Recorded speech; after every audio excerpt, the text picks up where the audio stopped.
Hello and welcome to Bookspot. I'm Earl Wyanberg. This time we will continue our reading of Puck of Pook's Hill by Rudyard Kipling. The children are meeting with Parnesius, a young Roman soldier who was stationed on Hadrian's wall up on the English-Scottish border back in the 3rd century or so. And he is telling them how he first came to the wall with the squad of soldiers at his command. My cohort, I was told, lay at Hunno, where the Great North Road runs through the wall into the province of Valentia. Parnesius laughed scornfully. The province of Valentia! We followed the road, therefore, into Hunno town and stood astonished.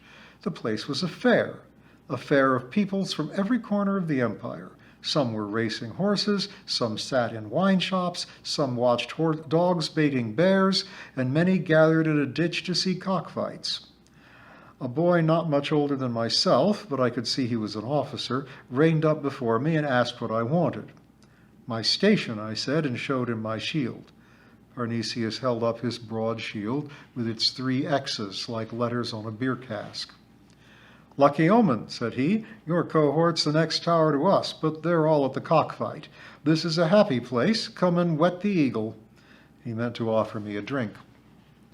When I've handed over my men, I said. I felt angry and ashamed. Oh, you'll soon outgrow that sort of nonsense, he answered. But don't let me interfere with your hopes. Go on to the statue of Roma Dea, you can't miss it, the main road into Valentia. And he laughed and rode off. I could see the statue not a quarter of a mile away, and there I went. At some time or other, the Great North Road ran under it into Valentia, but the far end had been blocked up because of the Picts, and on the plaster a man had scratched, "Finish." It was like marching into a cave. We grounded spears together, my little 30, and it echoed in the barrel of each arch, but none came. There was a door at one side painted with our number. We prowled in and found a cook asleep and ordered him to give us food. Then I climbed to the top of the wall and looked out over the Pict country, and I thought, said Parnesius. The bricked-up arch with "Finish" on the plaster was what shook me, for I was not much more than a boy. What a shame, said Una. But did you feel happy after you'd had a good... Dan stopped her with a nudge. Happy, said Parnesius. When the men of the cohort I was to command came back unhelmeted from the cockfight, their birds under their arms, and asked me who I was, no, I was not happy. But I made my new cohort unhappy, too. I wrote my mother I was happy, but, oh, my friends, he stretched his arms over bare knees, I would not wish my worst enemy to suffer as I suffered through my first months on the wall.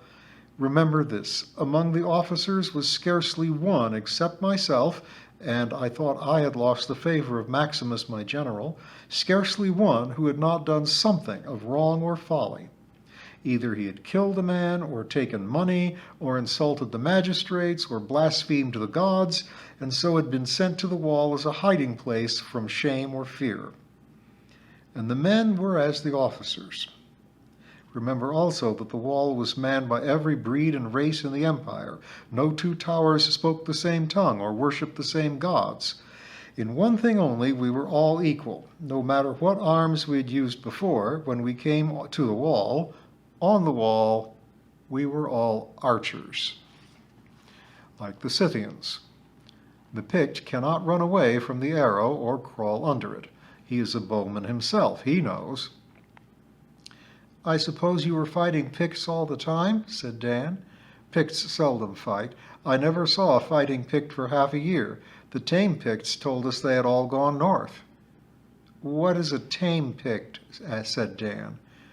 A Pict, there were many such, who speaks a few words of our tongue and slips across the wall to sell ponies and wolfhounds. Without a horse and a dog and a friend, man would perish. The gods gave me all 3, and there is no gift like friendship. Remember this, Parnesius turned to Dan, when you become a young man, for your fate will turn on the first true friend you make. He means, said Puck, grinning, that if you try to make yourself a decent chap when you're young, you'll make rather decent friends when you grow up. If you're a beast, you'll have beastly friends. Listen to the pious Parnesius on friendship. I'm not pious, Parnesius answered, but I know what goodness means, and my friend, though he was without hope, was 10,000 times better than I. Stop laughing, Fawn. "O youth eternal and all-believing," cried Puck, as he rocked on the branch above, "tell them about your Pertinax." He was that friend the gods sent me, the boy who spoke to me when I first came.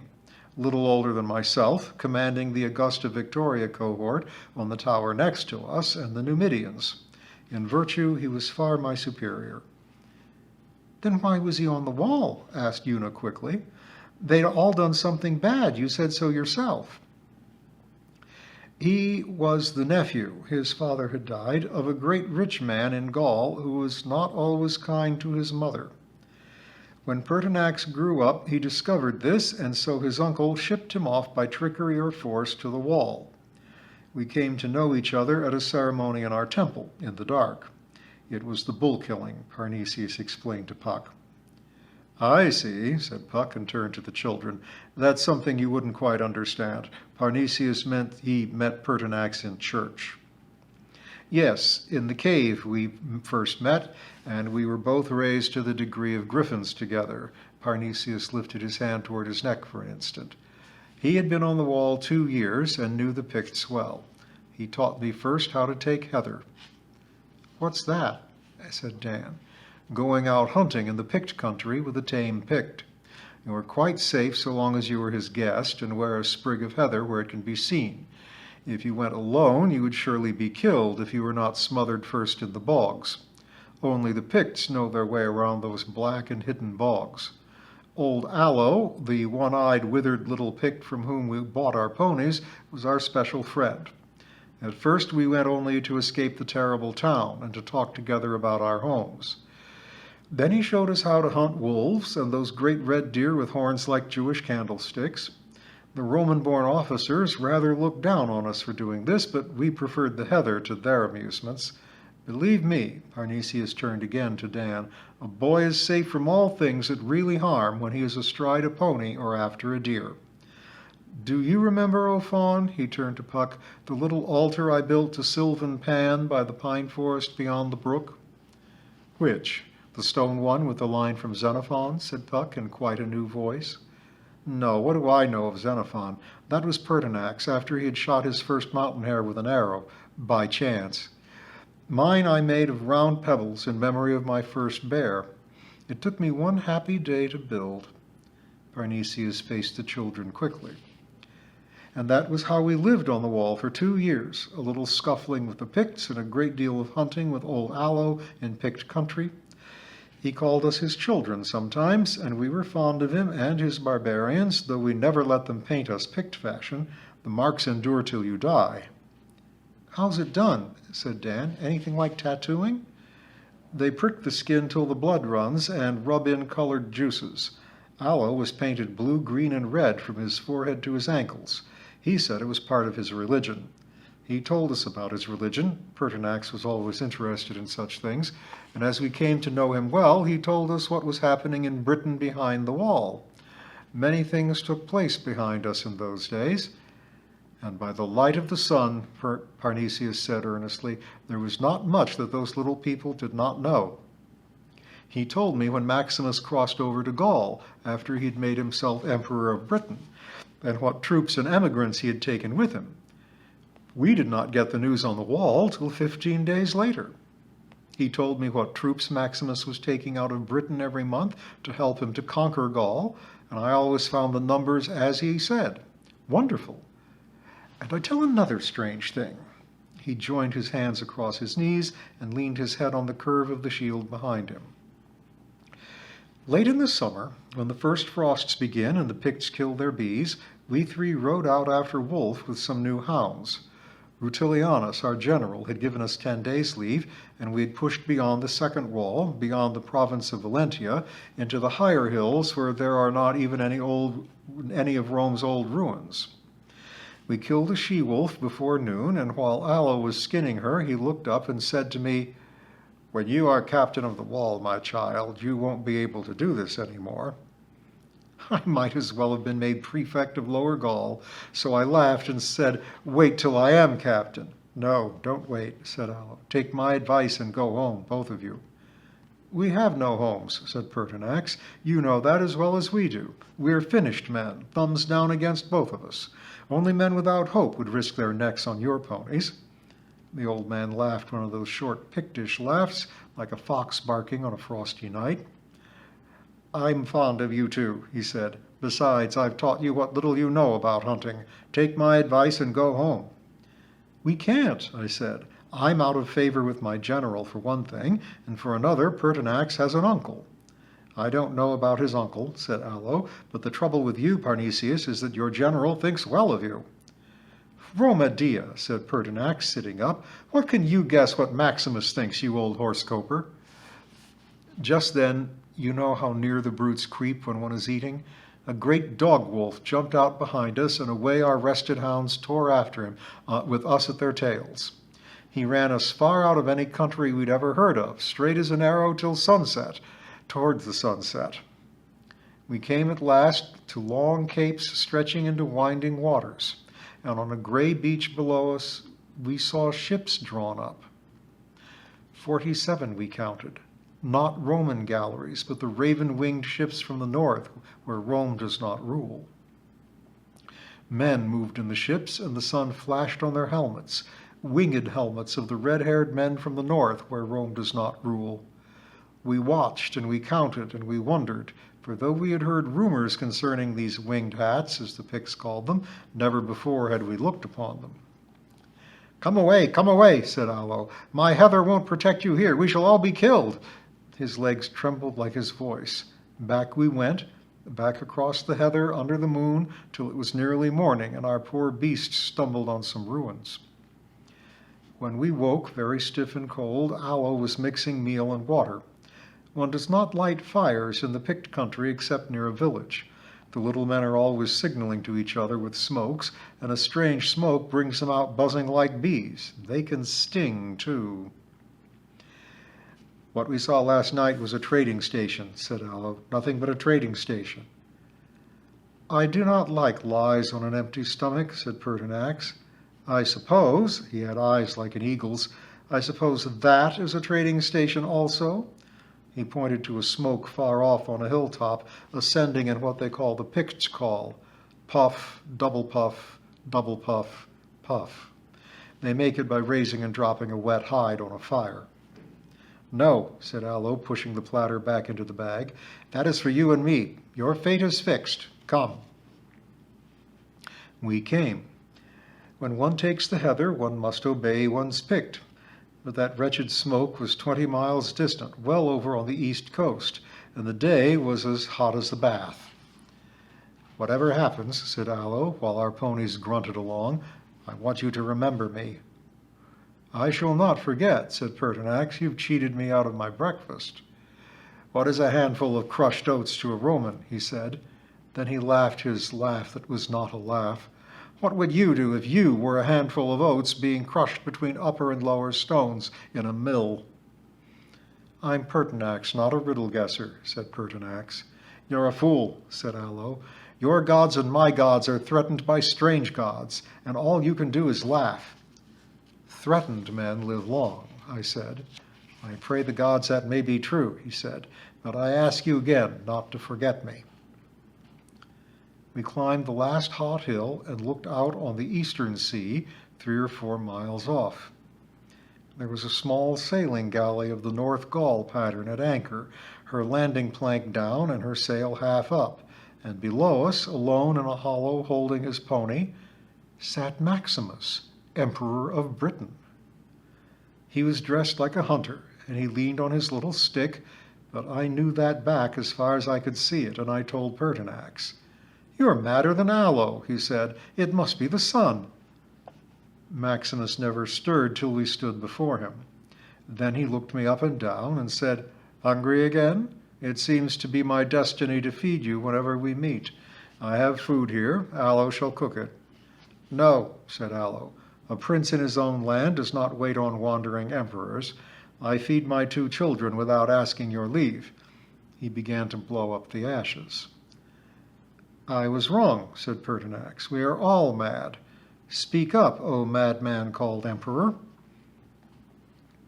Maximus smiled his terrible, tight-lipped smile, but 2 years on the wall do not make a man afraid of mere looks, so I was not afraid.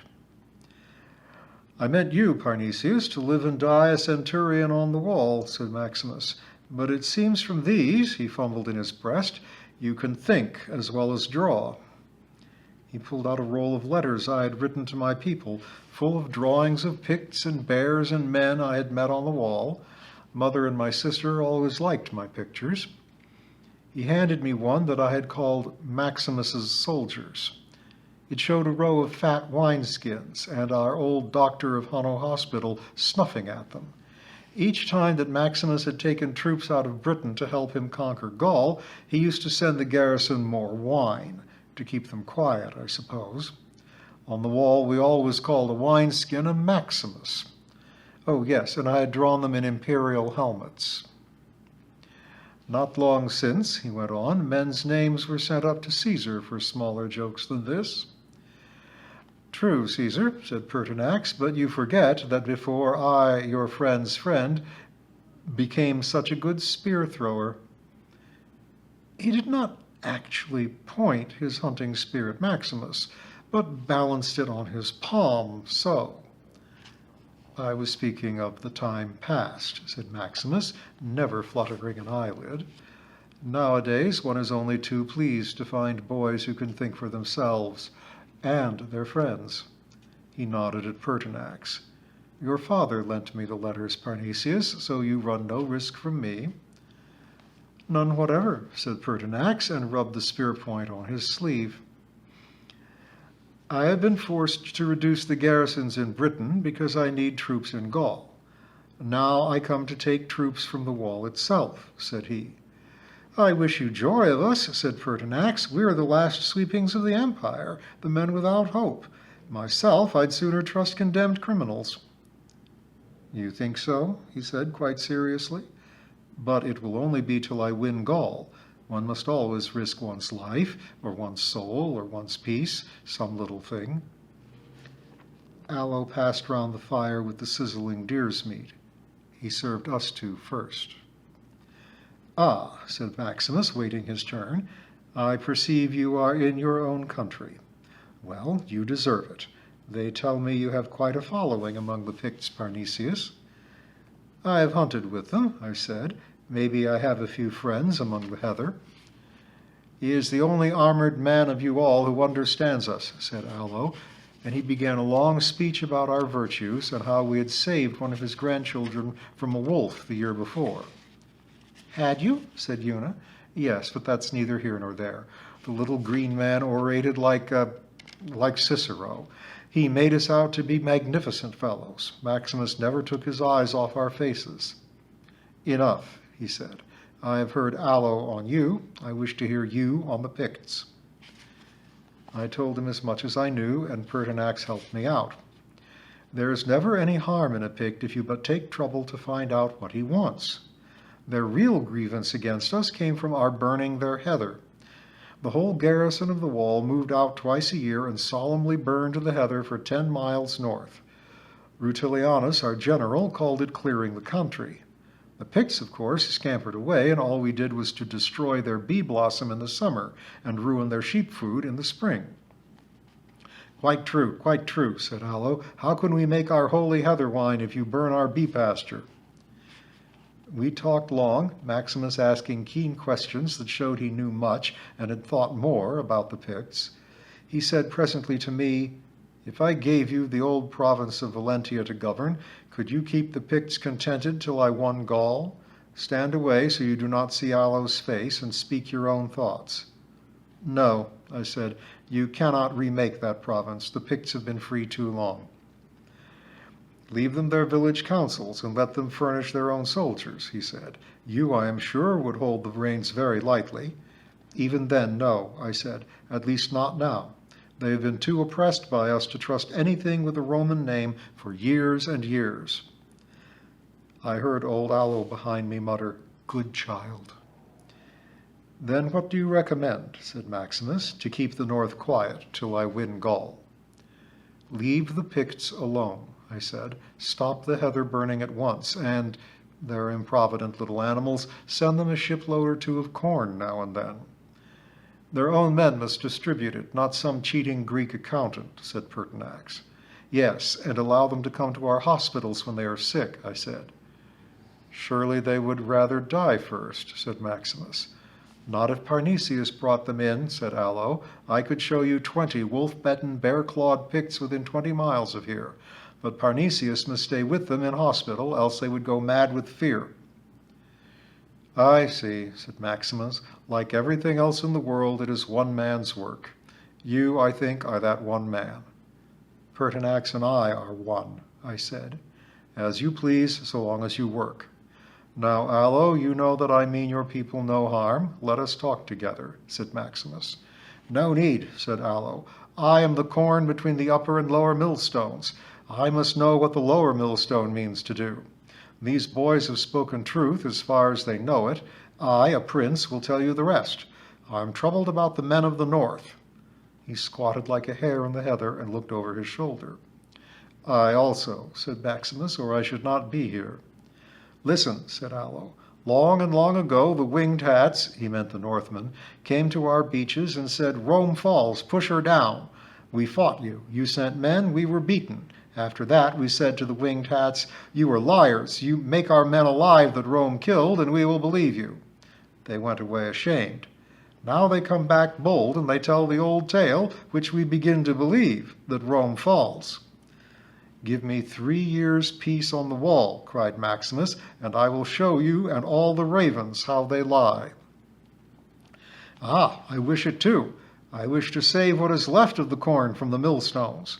But you shoot us Picts when we come to borrow a little iron from the iron ditch. You burn our heather, which is all our crop. You trouble us with your great catapults. Then you hide behind the wall and scorch us with Greek fire. How can I keep my young men from listening to the winged hats, in winter especially when we are hungry?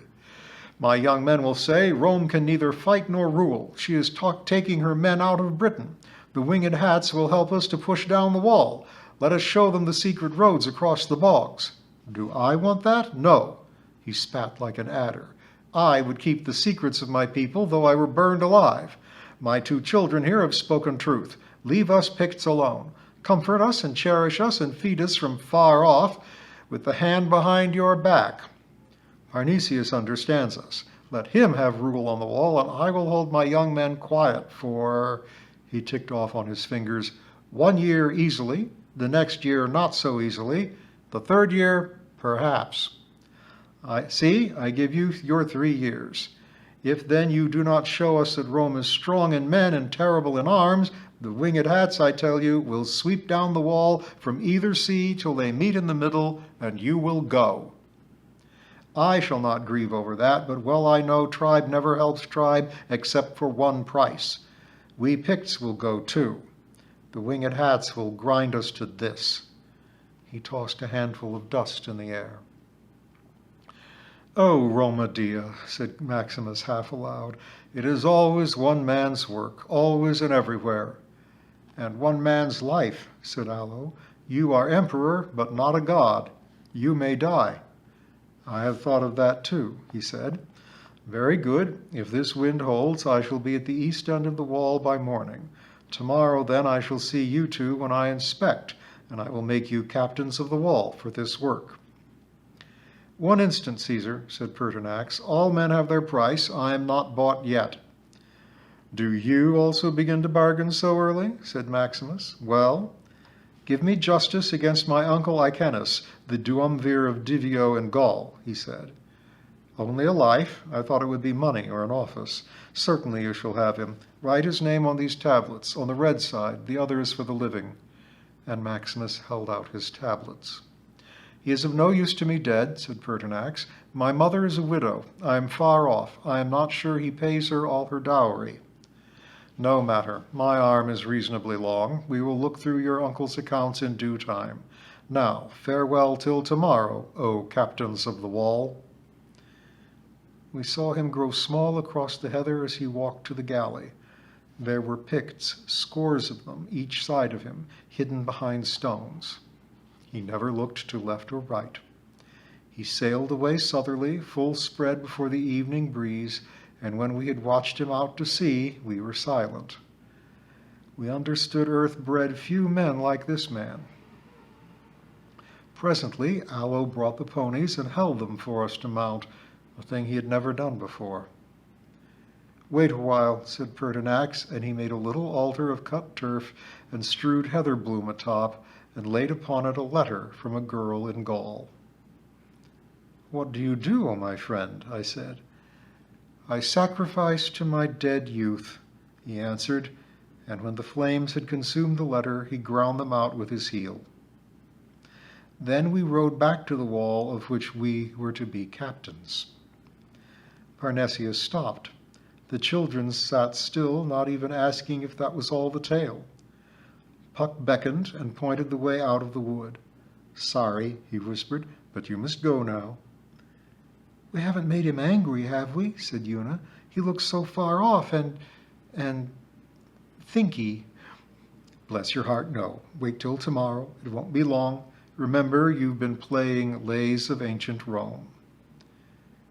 And as soon as they had scrambled through their gap where oak, ash, and thorn grew, that was all they remembered.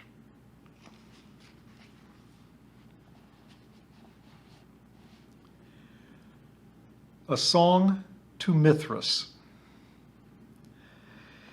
Mithras, god of the morning, our trumpets awake at the wall. Rome is above the nations, but thou art over all. Now as the names are answered and the guards are marched away, Mithras, also a soldier, give us strength for the day. Mithras, god of the noontide, the heather swims in the heat. Our helmets scorch our foreheads, our sandals burn our feet.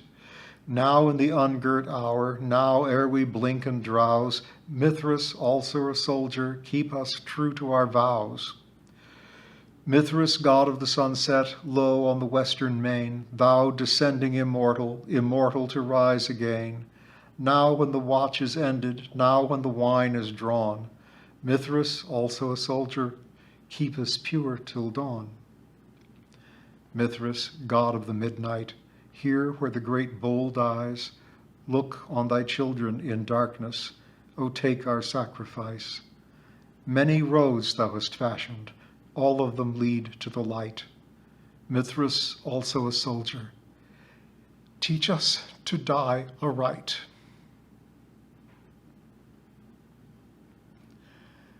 And we will learn more Parnesius and Pertinax next time.